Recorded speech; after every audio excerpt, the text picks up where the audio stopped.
আজকে থেকে 1400 বছর আগে 10ই মুহররমের দিনে 28 সফর ইমাম হোসেন মদিনা থেকে কারবালার উদ্দেশ্যে রওনা দিছে। তো কারবালায় গিয়ে পৌঁছেছে এক মুহররমে। তো এক মুহররম থেকে 10 দিন কি হয়েছিল এটা নিয়ে কিন্তু 10 দিন হস্তিদালানে মজলিস হয়েছে। এবং আজকে 10 মুহররমের দিনে ইমাম হোসেন যে এক কুরবানি পুরো 72 জন ফ্যামিলির কুরবানি করেছে আজকের দিনে, কি কারণে এটা বোঝানোর জন্যই কিন্তু আমাদের রাস্তায় নামা। কিন্তু কিছু উশৃঙ্খল লোক এর মধ্যেও বাধা দিচ্ছে। এরা আমাদের লোক না, এরা বাহিরের। এই ইমাম তো সবার কাছে এটা বিনীত অনুরোধ যেতে মুহররমের মিছিলের এহতেরাম আদব সবাই করে এটাকে শান্তশিষ্টভাবে নিয়ে যায়। 10ই মুহররম আশুরা, এই দিন 64 হিজরিতে সেই কারবালার মরুভূমিতে ইয়েজিদের বিরুদ্ধে ইমাম হোসেন আলাইহিস সালাম প্রতিবাদ করেছেন। ইয়েজিদ আল্লাহর দ্বীনকে অস্বীকার, ইসলামকে অস্বীকার, কোরআনকে অস্বীকার করতেছিল। সমস্ত মুসলমানদের জন্য এই শোক দিবস পালন আছে।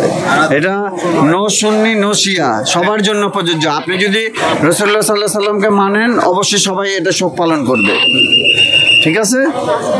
কারণ যদি না মানেন, নবীজিকে না মানেন, তাহলে তো শোক পালনের প্রশ্ন আসবে না, ঠিক আছে? ইমাম হোসেনের জন্য পালন করি এই দিনটা, আশুরার দিন। কালকে রাত্রে আমাদের ইমাম হোসেন শহীদ হয়েছে কারবালার ময়দানে, তাই আমরা আজকে শোক মিছিল পালন করি।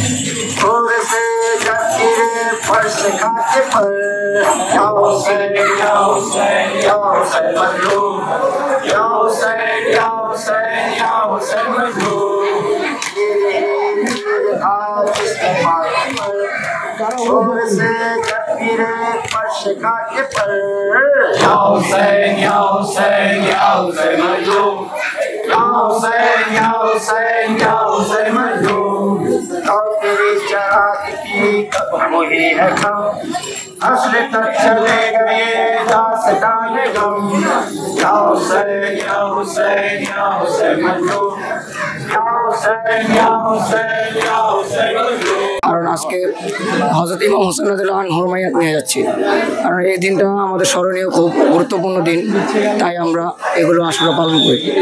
শিয়া সম্প্রদায়ের সবার জন্য হোসেন বলেন, না আমার নানা আল্লাহ দ্বীন এনেছেন, কোরআন এসেছে, এইগুলি থাকবে।